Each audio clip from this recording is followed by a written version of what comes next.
You are listening to Creating Active Lives with me, Sarah Blytho, and my regular weekly guests, and we are all here to share the research, the science, and the strategies, as well as some of the fun, to help you to create a more active life. Hello and welcome to this week's episode of Creating Active Lives.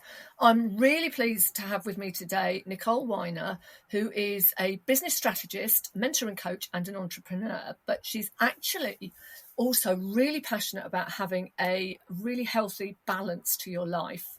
And one of the reasons for that is that Nicole has experiences, I never know what to say, but has ADHD. And we're really going to focus on that because this is ADHD Awareness Month. And I think it's a condition that most people now are aware of, but not necessarily the kind of the real impact it can have on everyday life and how you feel. So Nicole, say hello and tell us what you do.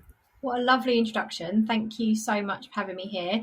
As you beautifully said, I'm a business strategist, mentor and coach, ICF accredited coach as well.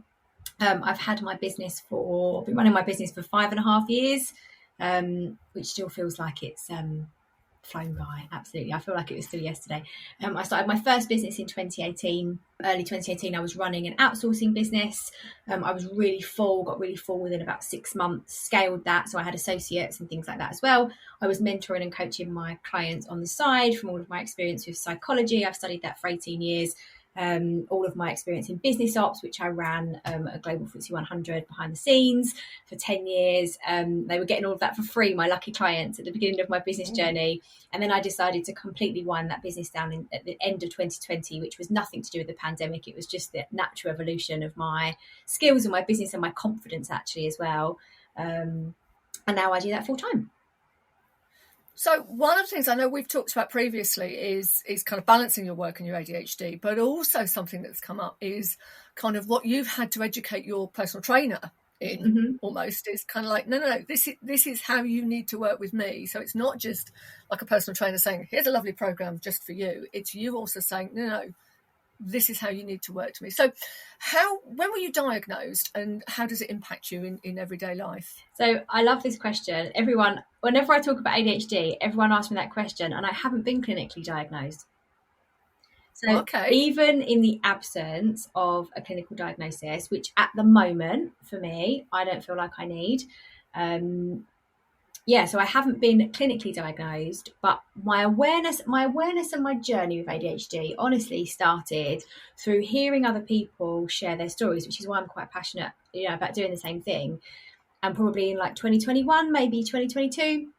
And then I started to make this list of all these things. I was listening and I was thinking, that's definitely me. All that bit's me. All that bit's me. That bit's me. That's how it feels for me too. And I've never really spoken about that and why that feels hard. But I thought it was just me feeling like that, because everyone else seems to kind of have their shit together. And I was finding that stuff a bit more tricky. And then I started to make a list. So I made a big list on a Google Drive or Google Doc, which actually when I came out with ADHD in late 2022, I shared on LinkedIn, which went absolutely nuts. And people have said, since then, they have also realised that they have ADHD just from reading that list, which is magical. Right. And I'm not what's the word? Diagnostician. Diagnostician. There you go. Yeah. That's a tongue twister, isn't it? But yeah, and I just started to think, okay, well, that's how it shows up for me. There's this, and there's this, and there's this, and there's this, and the list just kept going and going and going. And yeah, it was just getting comfortable that is and was my experience, and that actually it's okay that wasn't everyone else's experience, and then just starting to kind of work through that really. So it's been coming up to about a year of coming out, I'd say. So what sort of impact was it having on you before you realised? And kind of how did, realising that you had a neurodivergent issue, I never know what to call it again, but how did that kind of feel once you sort of think, oh, right. It's like there was this cloud lifted about all of the things that I find more difficult or tricky, and that I could say, actually, this is the reason why that's happening and it's okay. So that didn't mean, and still doesn't mean sometimes, that that's gone away. Like, it doesn't mean that just because I'm aware that those things don't still show up for me. But for example, socializing for me is really hard. I'm tampering with ASD at the minute as well. So, and seeing kind of how that, because there's a lot of crossover. But socializing, and also as an introvert, we were talking about this before we started recording in terms of preferences and how these things kind of show up for people. And a lot of my family are extroverts, and they operate in that way. But it wasn't just my introversion; it was also the fact that I was overstimulated. So my senses were overstimulated. I've suffered with migraines since I started menstruating, so at the age of like 11 or 12. So and I found we were doing some clear out stuff the other day, and I found some migraine diaries that I used to keep when I was under the National Migraine Centre and under the GP with medication and stuff like that. And it's when I was also working full time in banking. I was in the city. I was studying part time. I was doing all of that. And it was just totally overwhelming. There was just so much going on. So if there's too much noise, if there's too many smells, so an open plan office where it's very, very noisy, traveling on the train. And I was sick a lot, right? I was really unwell. I mean, when I was looking at the diaries last week, I still do get migraines, but I get maybe like 1 or 2 a month. I was getting 4 or 5 a week. Wow. And they're horrible. They're literally the work of the devil, I believe. Yes. They're absolutely awful. And also very misunderstood and not understood enough in the medical world. But yeah, like things like that, and actually through acknowledging that, and it isn't just because of acknowledging and being aware of ADHD, but things like that are so much better for me now. So I notice how to manage my stress response. I notice when things are feeling more overwhelmed. It means that I can say to people around me, actually, there's too much noise right now. I really just need a quiet 5 minutes.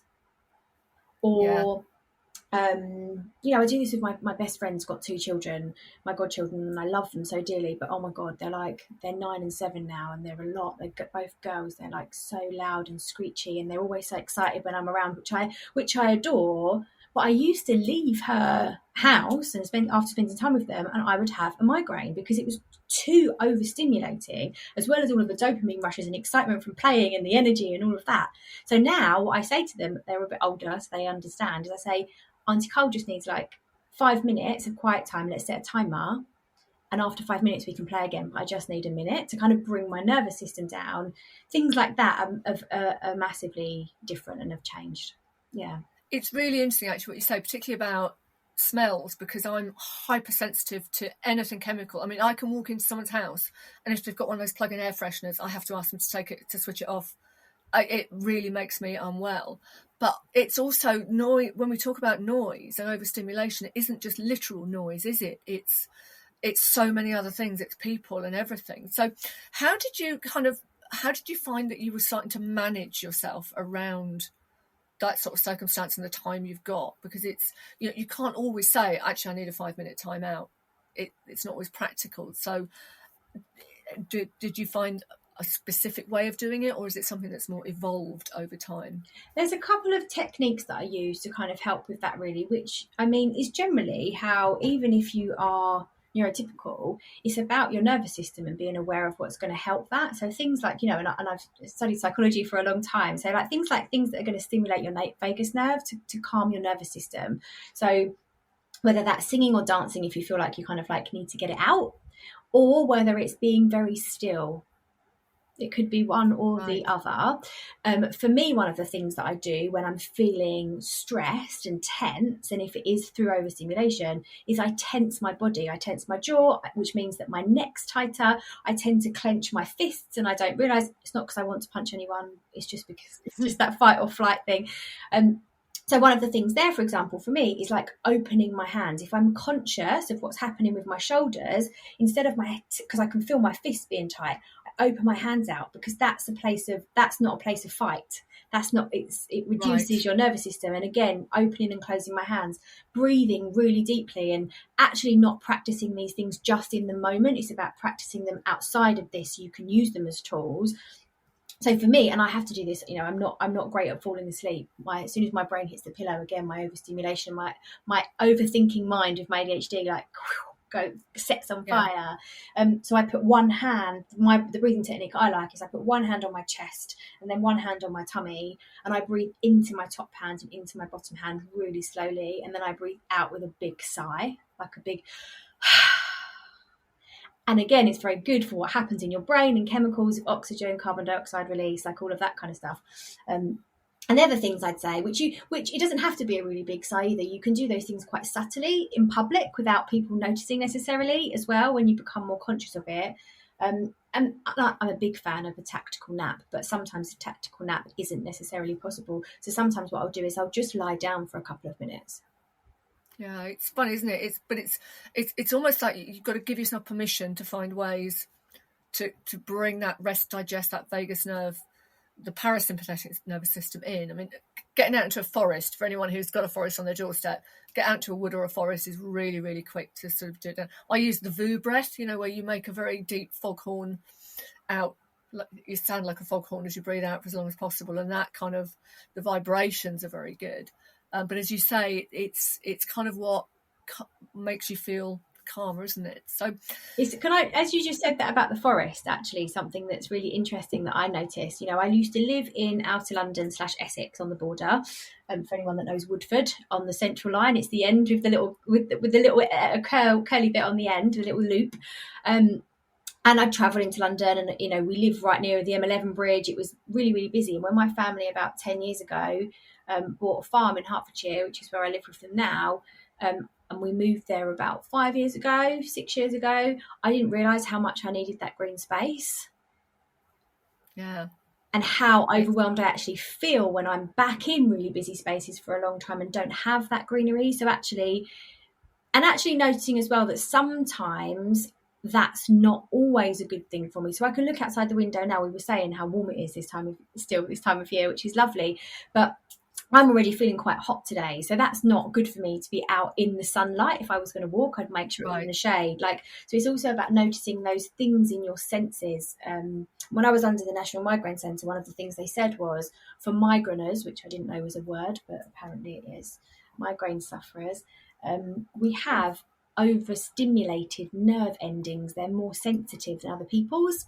So again, when you then lean into overstimulation with ADHD, the links to that, I didn't know any of this when I first started getting migraines or when I was still in employment, but those kinds of things are really important to notice as well with that overstimulation. I suppose it's like anything, isn't it? It's what works for you one time might not work the next time, but it might work the time after. It's having a toolkit of things that you think, what does my body, what does my mind, what does my system need now? And being able to just tap in, even if it's for a couple of seconds, and say, right, okay, that's what I need now. So when it comes to activity, do you do any sort of activity or exercise? I'm not very good at exercise, Sarah. I want my favourite... I can't remember who asked this question. Somewhere on Facebook, and what's your favourite type of exercise? And I was like, my favourite bit of exercise is at the end of a yoga class when you reach Shavasana. Yeah. And you lie down on the floor. That's my favourite bit. And I have a lot of other body things. So I've had a bad back chronically for years. My neck and my back, I've had lots of scans done and everything. There's nothing wrong there, which is good, but it took a lot of managing. So I do a lot of stuff to kind of strengthen my core with my PT, which is very gentle. I can't do HIIT classes because of my lower back and my knees. My Achilles has now started as well because I'm starting to strengthen other muscles, so other parts are taking other pressure. Yeah. But yeah, my favourite things, mindful of all of that in my body, is yoga and Pilates, but not fast paced or anything hot. It's kind of like that slow, again, moving with your breath, all of those kinds of things. I like to walk. Movement. Yes, absolutely. Which debatably, I don't know, you're more of the professional in this, but I think that's actually more powerful and better than the high intensity that the world seems to be taken storm by. It's what you like, though. It's the thing is, it's what you like. A very famous within my field, fitness person once, he sort of said, what's the best exercise? And it's like, it's the one that you do. Yeah. And that's the thing. the best exercise for you is the one that you actually do. Now, for some people that might be HIIT, it might be running. For others, it might be yoga, Pilates, stretching, whatever. The thing is to find something that you like, or a few things that you like that you can do. And I think that that's really important, because it reduces some of the pressure. Like people say, I've got to go to the gym 3 times, I've got to do this, I've got to do that. And that is what I call kind of internal noise. It's pressure. It's additional things that you've got on your plate when you're already spinning 100 plates and somebody gives you another 3. And I do think, if you find something you like doing, then take the pressure off yourself and just focus on that, because it's so important. But so did you have to kind of educate your personal trainer in how to work with you or how to work around you? Well, it's interesting. So I used to have a personal trainer going back probably about 8 years ago that I worked on with core strength. He was a corrective specialist. And we did all of that. And I didn't know as many things about myself that I know now. So that was very, very, very different. The PT that I work with now, one of the things that we've started to do more of, and I've noticed a big change in my shape, not necessarily the scales, but that's okay. Like, it's about, shape changing and energy, is we train around my cycle. Right. So one of the things that I asked her to do, well, a couple of things actually, let me rewind. One of the things that I asked her to do is, because of my ADHD, I asked her to give me quite a lot of verbal cues. So again, one of the reasons that I love yoga, when you are moving with the breath, and it is very much about that, is because you do one thing when you breathe in and you do one thing when you breathe out, and all of that reduces the noise in my head and allows me to focus on it and be more intentional, rather than, because I feel like I'm not doing it properly, I hold tension in my neck. So again, I know that. So for example, cues like, while you're doing this, say for example, let's say a bridge, a floor bridge, I can really tense my neck while I'm doing that, because I'm trying to support my upper body as my lower body's coming up. So one of the things that's really helpful is to have her say to me, okay, and make sure that you're relaxing your neck muscles. I need those verbal cues to remind me of those things, those kinds of things as well. And if I go back to kind of training around my cycle and my hormones, one of the things that I said to her 4 months ago, maybe, I think, I was trying to think of that the other day when it was, I couldn't remember, was I said I was listening to a podcast, I think it was, or a book, and they were talking about the difference in our hormone levels as women, and when our testosterone's higher, etc., like throughout our cycle. So in the first 2 weeks of my cycle, we do a lot more strength stuff. A lot of it's still to do with body weight because of my strength as well. And in the second half of my cycle, we do a lot more stretchy stuff, we call it. So it's more yoga based without having to hold positions. It's very much about stretching my muscles out, which helps me to relax, which is really important. Anyone who knows me will know that I whack stretching in whenever I can. It's I was talking to a physio on another episode, and she was saying, even when you sat down all day, your muscles are still working, because if they weren't, you'd slide off the chair. Yeah. And yet, you do an hour's workout and you think, oh, I must stretch, but you sit for 8 hours at your desk and you don't think, I must stretch. And of course, as you know, it doesn't help with back problems, whether they're lower, mid or upper, and it's just so important. But that is really interesting. That sort of, does that working around your cycle helps with the focus then? Massively, because again, if you lean into what estrogen, progesterone, testosterone does to our focus levels and what our bodies are needing, and I know for anybody who's listening to this who isn't aware of it potentially, or depending on who's listening, this is how our bodies work as women with different hormones. But the thing that maybe we're not aware of them yet. So, for example, day 26 of my cycle, I now know that I never make any decisions, because that's when I'm really fiery. Right. Everything gets on my nerves a bit more. However, in week 1, so between days like maybe 5 to 10, is really good for building new habits. If I'm starting to do things around strength, that's a really good time to do that. And yeah, working with that's been really, really helpful. Do you find then that sort of flexibility is really, really important when you're trying to change behaviours or create habits with the ADHD going on? And I didn't know that it was going to impact that, but yes.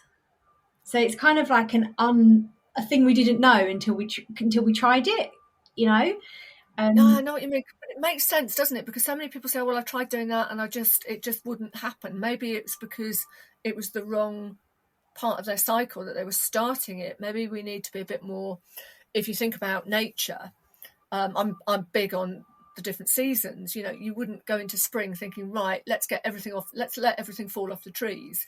You let spring is a time for doing, you know, new growth and things like that. And I think maybe our cycle's like a very, very short version of seasons. But it's kind of, this is when I'm best at making decisions. This is when I'm creative. This is when I'm stronger. And maybe we all need to tune in a bit more, because that will help with things like behaviour change, because so many people will start something and give up within a few days, whereas other times you start something and you can just sail through and it's easy. And it may well be that when you start is the key rather than what or how you start. And I so agree. And one of the things that I said to my PT when we started with this, because she was like, because I said, oh, I've been listening to this, and I say these things to her a lot. So she's like, tell me more before we dive into something new, because I've always got new ideas. I always come to her with new ideas. So usually when I say something to her, like, I'm like, oh, I've been listening to this, and she's like, okay, tell me more before we dive into making a change or whatever it is. And I said to her, look, I've been thinking about it. And if it is true within these 2 weeks kind of cycles, then if we're starting a 6-week program that you've written for me on week 4 of my cycle or week 3 of my cycle, I'm only going to get 2 good weeks out of that, according to the way that we would train around my cycle. However, if we start that program, for example, on week 1, I'm going to get 4 weeks out of that rather than 2. Right. So it's really like thinking how you can lean into that with women. I think that's really, really important. Yeah, it's really, really helpful. And if you think that it's anywhere between 21 and 66 days to create a habit. Yeah. Whereas if you're only giving yourself 2 weeks, you're more likely to not get there. Whereas 3 weeks, 4 weeks, you've gone beyond the 21 days, which is much more likely to go into a habit. Do you find that ADHD is a similar sort of pattern with business, as you tend to do certain things within your business at certain times? Yeah, I do find that with my cycle, with my ADHD as well. But I also, one of the things that I'm really passionate about and what I speak to a lot of my clients about is about working with your energy, which is what we're talking about really here, right? So if you're not a morning person, and I'm not a morning person, I used to get up at 5 a.m. every day for like 10 years. So every bone in my body detests getting up early. And I don't have kids, so I don't have to get up early. I know I'm fortunate in that regard as well. But yeah, I don't like getting up early. So I'm not going to be the person who's going to go and do a run as soon as I get out of bed. I need to have a meal before that. I need to eat to stabilise my blood sugar. I have low blood pressure, like all of those kinds of things. So it's also about working with your energy rather than against your energy, and working when you are most energized. And then also thinking, okay, but if I'm not energized by X, Y, or Z, or at this time of day, what can I do to energize me? So we were talking about, being out in nature, or having a conversation with a friend on the phone, or lying down for 5 minutes, or maybe it energizes you when you do move and you dance or you exercise, and then planning the rest of your business and your days around what energizes you, and having that kind of awareness. But it is that awareness, isn't it? And I wonder if because you're aware of ADHD, you are actually more aware of things like this than people who are neurotypical, who just, right, I'll get up at this time and I'll do this and I'll do this. It's a much more generic approach, whereas I think people with ADHD have a much more tailored thing. Right, this is when I know I can do this. I'm a 5 o'clock in the morning waker up at this. Never used to be really, but I love the new day and I take the dog for a walk, and I'm that sort of person. I need to do something physical before I do anything else. But that's something I've worked out for myself. I mean, I'm finished by 8:30, 9 o'clock. That's the end of my day. But I've noticed recently that actually I'm really productive between sort of 6:30, 7:30, 8 o'clock at night, which I never used to be. I've always switched off around about 4:30, 5 o'clock. Job done. But I've noticed that actually if I say, right, I'm going to work for an hour, 7 till 8, I get so much done than during the day when I tend to get distracted quite a lot. And I think, this is, I think this is something that particularly women with ADHD have really focused on, the need to be flexible, but also the need to understand your energy levels. How's that helped you with your physical health and habits and things, having that flexibility? Because we tend to think of habits as do this then, but actually flexibility.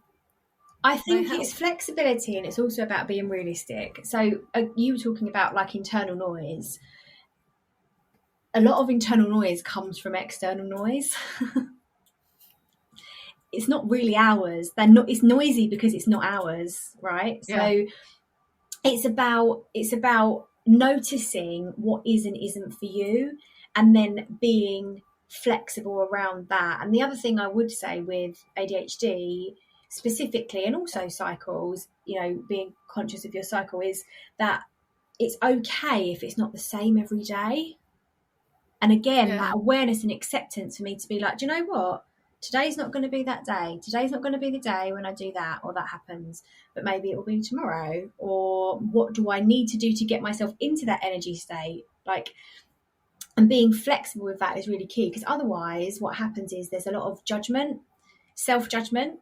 There's a lot of fear of judgment externally, which brings a lot of guilt and feelings of shame, which don't need to be there, and need and should, but they are. And when we can start to accept that it's okay to be flexible and work with what we need, whether you're neurodiverse or neurotypical, whether you're basically if you're a human being, it's about it being okay to do things your own way, really. If you've got any advice for people who are, whether they're neurotypical, neurodiverse, whatever, but any advice for people on how to find out where your energies are, when your energies are, and how to create that flexibility? Because that's something I think a lot of people struggle with is, well, I don't know when I'm the most energetic, because of course we don't necessarily track it. We just plod on with our day. So how do we find out? Tracking it. Oh, the simple. Well, that was easy. One of my free resources that I have actually has a tracker inside it, so we can leave a link to that maybe. It's called 5 Steps to Save Time in Your Business, but it would apply to anybody and everything really, and it's about just noticing. All right, I can share that with you. When noticing kind of when we're motivated, when we're energized, when we have desire or not desire to do certain things. And again, it's that self-awareness piece that helps you to create any kind of change, because without the self-awareness, we don't know that we need to change it, and then we don't know how we need to change it. So I say that you should probably do this for between 2 to 4 weeks, although I know that can feel like a really long time, but just start to think, okay, in the morning, how did I feel? In the afternoon, how did I feel today? In the evening, how did I feel today? And then think, and the other thing that I talk about in the guide is, I know we were talking about this before around caffeine, and other things around that is, I stopped drinking. I still do eat dark chocolate, but I stopped drinking caffeine, tea and things like that about 7 years ago, when I went on some migraine medication, and there was a risk of glaucoma, which is obviously worsened by dehydration. So I gave up alcohol and I gave up caffeine at that point as well. And noticing, for example, do you get your energy an hour or two after you eat? Again, everybody's metabolisms are different, right? So do you get your energy an hour after having your coffee in the morning? Do you get your energy an hour or two after having a walk in the morning? Or what are the things? So once you start to notice how you're feeling, then you can start to think, okay, well, what's leading to that? And if I'm feeling more energized a couple of hours after this, or half an hour after this, or 10 minutes after this, or whatever the thing is, you can start to plan around how you can build those things in that are going to give you energy and fill up your cup and do the things that you need, so that you can take better action and be more productive really as well. It's interesting, isn't it? Because one of the things I do a lot of work on behaviour change and creating habits and things. One of the first things I do is say to people over a typical week, just write down everything that you do between getting up and starting work, and then between starting work and lunchtime. Just make a rough note, not sort of things, but even everything down to washing, dressing, brushing your teeth, everything. And because if you're not aware of what you're doing, it's really hard to change it. And it's hard to see spaces where you can actually say, well, actually, I could do that then. But I suppose as well, it's looking at when you procrastinate, because I think maybe we're not procrastinating out of laziness, but we're procrastinating because our energy's wrong for whatever the task is. And obviously there are going to be things we have to do, but for bigger things, it might be right. The reason I'm procrastinating is I don't have the energy and the space for that at the moment in my head. And when you get better at identifying that, I imagine that you get better at scheduling things within your day and saying, right, that's when I'll do that because I know I'm going to have the energy. And I'll do that because I won't have much energy, but it's an easy task and it'll be done. Yeah. Because sometimes we procrastinate and it's often little things that are probably going to take us 15 minutes, but they build up into it. It's feel big. Yeah, that's it. And you just end up putting it off and putting it off. And then when you finally do it, you think, why was I so worried? And it's not that we were worried or anxious about doing it or procrastinating. Maybe it's just that our energy was wrong. Yeah. And when it was finally right, we did it, got it over and done with. So tracking that sort of energy, noting down energy levels and how productive you were.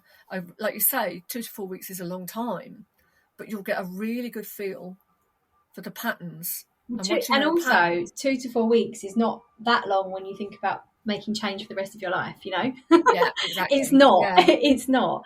And something that you just said there, I was going to touch on. I can't remember what you just said.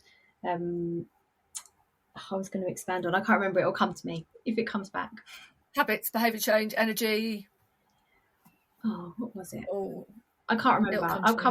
It'll come back to me.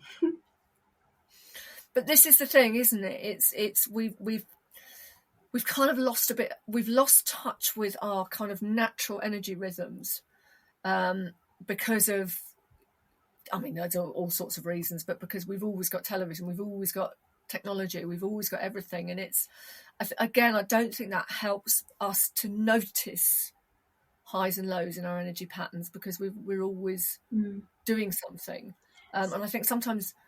You like stillness, but sometimes you need to stop and do nothing to get back in tune with how you're feeling. And I'm all for stillness, and it's something that I class as activity but it has to be conscious stillness, not just. Can I rephrase that? That might help some people. It helps me. Instead of stopping, it's pausing.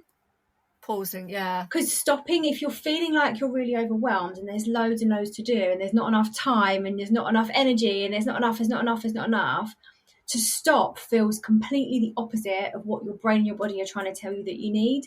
But if instead you're like, actually, I'm just pressing pause for 5 minutes, I'm just pressing pause for today, and then I'm going to start again tomorrow, I'm not stopping, I'm just pausing this, and actually it can kind of take that pressure off you to stop, because it's almost that opposite of what you're being pulled towards, it's just that different slight phrase in language. Thank you for that, because that does reframe it in a much more positive way, and that's what I want. I'll literally say, right, I'm going to go and sit in the garden for 20 minutes.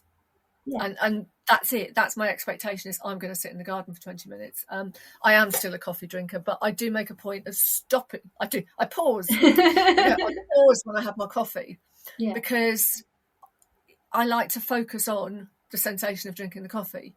And it's 5-10 minutes out of my day. I don't have very big coffees. One of the ladies I trained to do my ICF accreditation with, she said, we were talking about mindfulness and how you can create kind of like mindful moments in your day. And she said one of her favourite mindful moments is when she makes a cup of tea. And we were all like, interesting, tell us more. And it was that whole thing about it's like a ritual of like boiling the kettle, waiting for the kettle to boil, listening to the sound of the kettle, pouring the water, waiting for it to brew, and then drinking the tea, the sensation. So coming back to the present, which is really important, isn't it, for mindfulness as well, which I love. It just made me think of that. And then the other thing, I've remembered what it was that I was going to say earlier around habit change. And if it feels hard, and when you procrastinate and tasks feel bigger, is especially if you are neurodiverse, but even if you're not, to think about reward and how you can build reward in. So one of the things, and I know I shouldn't use food as a crux, but I limit my chocolate, and because otherwise I have no filter with how much chocolate I would actually eat. But one of the things I'll do is I'll be like, okay, well, when you're finished this task, Nicole, even if you don't really want to do it, you've been putting it off, it's been feeling hard, you can have 2 squares of dark chocolate. Yeah. And it could be any kind of reward. But if you're also leaning into like ADHD and what your brain receptors are hungry for dopamine, they don't want to and can't and won't and refuse to act with the absence of dopamine and it feeling good. You can kind of like delay that dopamine until, you know, you've done the thing, then you can have the good thing. So whatever that thing is for you, you can choose your own rewards. But yeah, so you're associating the task with the reward, the positive hit as well, which helps to do it. It's like, oh yeah, I can do that. I suppose it's like training a dog, isn't it? You train them, but with positive reinforcement. And the positive reinforcement, it could be chocolate, it could be a walk, it could be a lie down, it could be a nap. Yeah. After I've done this, I can have a tactical nap for 5 minutes. You know, it could be anything. Yeah. So I get quite a lot of fitness professionals listening in. So what would be your advice to them if they're working with somebody with ADHD or other neurodiverse conditions? One of the things I would say, most importantly for anybody, is to ask people what they want rather than assuming that you know what they need. Yeah. And actually acknowledging that sometimes when you ask people that question, they may never have been asked that question before. Yeah. Especially if they are ADHD or neurodiverse and they've been masking their entire lives. Maybe they were doing it, maybe they have stopped doing less of it, but maybe they're still doing some of it. And asking them what they need, because it's really easy to assume, we were talking about this with like individual differences, that everybody's the same and everyone has the same needs, and you know, habit change works in this way for this person or this way, or maybe you've seen a client before, you've worked with a client before who this worked for, who was also neurodiverse. But every person who has neurodiversity, just like every person who is neurotypical, is also different. Like we're all different. So it's about understanding what works for them. And like I was saying, you know, one of the things that really helped me with my PT is I've had to say to her, can you please let me know when I should be breathing? I know we all do this when we find things hard, but I hold my breath. Some people need those reminders more than others. Ask them what's worked for them before. It's very much into a coaching space and be like, you know, when you have done this before, you've successfully implemented a new habit, what helped you to do that? So you can start to tailor what you're doing and the support you're giving to them and what they need, rather than what you're assuming that they need. Do you think it's important to have kind of like adaptations or alternatives up your sleeve as well, so that if somebody's right, yeah, not going to happen today, what else can we do? And sort of saying, right, today we'll stretch.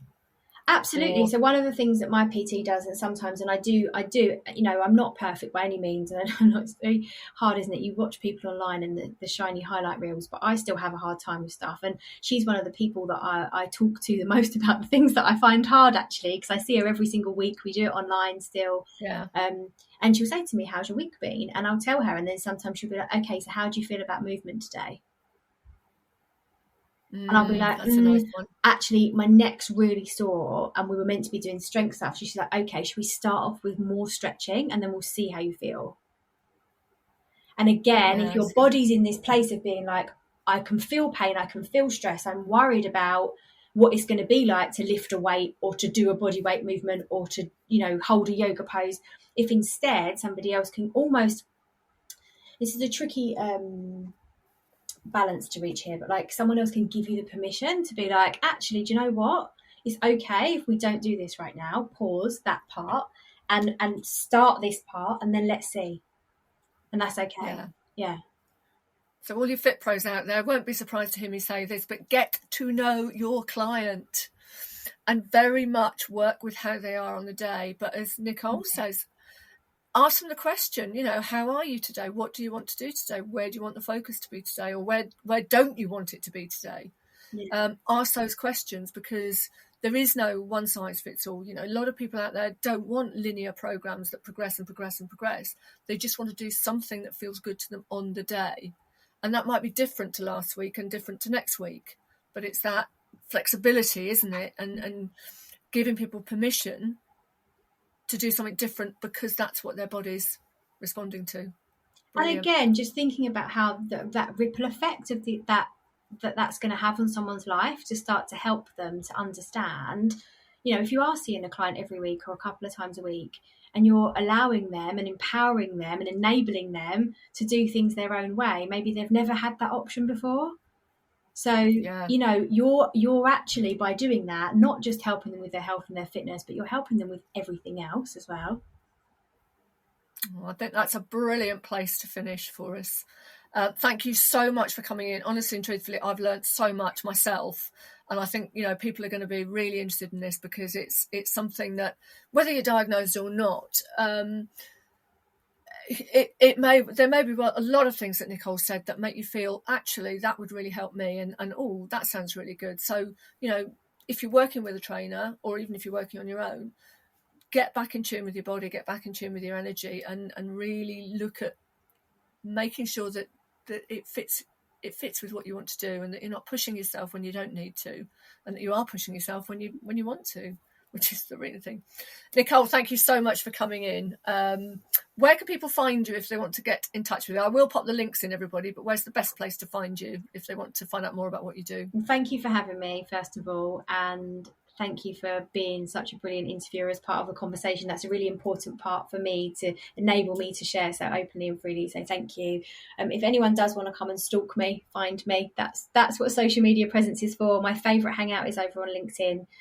Nicole Winer, I believe I'm the only one. Or my podcast, which is Supercharge Your Business. Supercharge Your Business. Great. I'll pop the links in when the episode's out there. But thank you very, very much. You've been listening to me and my guest, Nicole Winer, on Creating Active Lives. Don't forget to check out my website as well, which is somewhere in the details. And I will see you all very soon. Thank you. Thank you for listening to Creating Active Lives with me, Sarah Blytho, and my guests. Join me each week for more on how to create and sustain everyday activity, and follow me online at Fitness Career Mentor or Fabulous if you're interested in career development and more on creating active lifestyles.